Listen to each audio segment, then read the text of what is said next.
Hey everybody, Dave Gates here with Dakota Sportsman TV. 1969 Vietnam veteran, and I had the show out on the Pursuit channel and the internet in Europe and Canada, and also on the Sportsman's channel.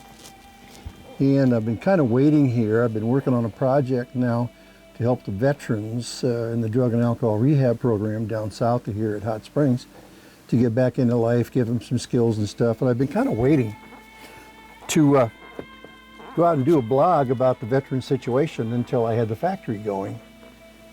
But I'm not waiting any longer. We got to go ahead and we got to help this situation, try to slow down the suicide rate here. Now I have guys like Greg Gadsden, who's on Gary Sinise's board of directors. He wants to go ahead and to talk also. We want to educate the American people about the veteran situation when they get back home from war.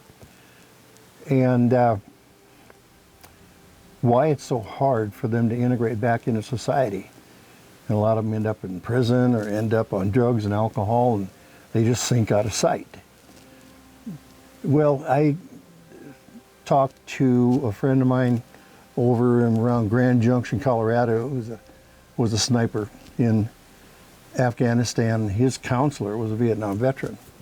And he told him, he says, you need to understand you're in your third life. And once he explained it to me, it helped a lot. So to describe this situation to you, first life. In Mitchell, South Dakota, on a bowling league, working in a lumber yard and just chasing girls and dancing and drinking beer and having a high old time. And I came up on the draft, so I enlisted to get out of the draft. Oh, that was a real smart move, wasn't it? So anyway, I'm in the military and I go to Vietnam, I go to war. And that's my second life. So first life is young and innocent. Second life, I'm in war. Third life is when I come back to a country where everybody's in their first life and I'm in my third.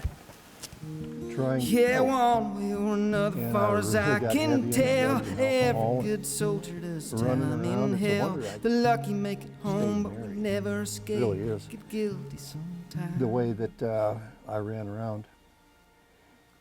But Jesus came into my life in 1983 and totally changed my outlook and everything. But in 2018, my PTSD came back. I buried it for 48 years and never thought about it, and God brought it back. To be honest with you, I got mad at him. I said, what the hell did you bring this back for? I said, I really didn't need all this. And started to talk to him about it, and the reason he wants me to have this is to help. To be able to talk to the veterans who are sitting out here with the 45 sitting on your armchair, deciding whether you want to eat that 45 or not. And your family not understanding who you are anymore. And we're going to try to help you. And on top of it, we're going to try to educate the American public about who you are. And how to interact with you. To the point that who you are now in your third life and not being able to react to these people in their second. And they want you to, their first. They want you to come back to their first life. And how can you come back to a life that you left a long time ago? That life's dead to you. And you as veterans need to understand that. So we're going to go ahead and talk about that. And I was talking to somebody this morning who was an alcoholic, been through the 12-step program. He's trying to get me to tell him about war, what it's like. And he wants to get a point of reference with me to help him understand me better.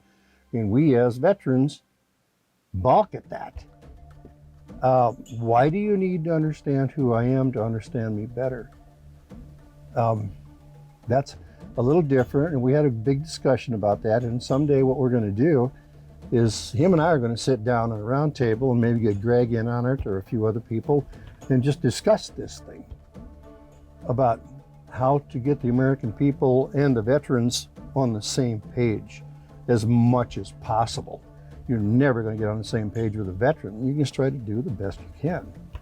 Not every veteran got hurt or damaged or scarred. It all depends on what your job was when you got over there, you're a grunt and whatever, you're having a fight. You know, Afghanistan was a totally different war than Vietnam. A lot of the guys in Vietnam, it was a job to them and they came home unscathed. And me, I was the only war that most of those guys ever saw. So they didn't want to know what my day was like. Someday I'll tell you about my job, but right now, for sake of time, I'm not going to get into that. Just say that I was the only war those guys ever saw. When I came in the door, they didn't want to talk to me. They shied away. We got them. When we got off work, that at night, and we'd be out partying with the guys, you know. I just sat in the corner because I had nobody to talk to. The one friend I had to talk to that would actually ask me about my day died in a helicopter crash, and I took the call on it. Tough day. It made it real. Worked with death so much that you start becoming callous. It became callous pretty quick. And all of a sudden, when your friend dies, all of a sudden it becomes real again. It was more real than I wanted it ever to be. So it's part of my life. It's part of who I am now. So there's nothing I can do about it except talk about it to a few select people who will understand and not talk to everybody about it because it still hurts. But anyway, we're going to carry on a discussion here. I'm going to call this good for today and go ahead and see if I can put this into some format and put it out on Vimeo for all you to get started. We're going to call it Operation VSAC, which Veteran Service and Assistance Coalition. We're going to make a coalition of people who mainly are veterans, some citizens who are concerned citizens like Greg, another friend of mine who was the alcoholic, 12-step guy, he's Greg also. But he wants to come in on this to be able to understand and to be able to bring a different perspective to us veterans, to be able to maybe try to meld this thing so that we as veterans can get back into life with some semblance of peace. Don't know if I really want to go any further today. So we're just going to go ahead and we're going to call it. Well, guys, we'll talk to you later, okay? I plan on doing probably one a week. All depends on the interest and where we go, okay? Talk to you later. See you. I'm a prisoner of war in the land of the free, treating those I love like the enemy. 'Cause I can't forget.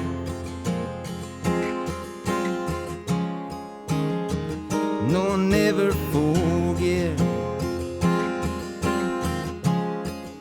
Wish I could forget, but I'll never forget. No, I'll never forget.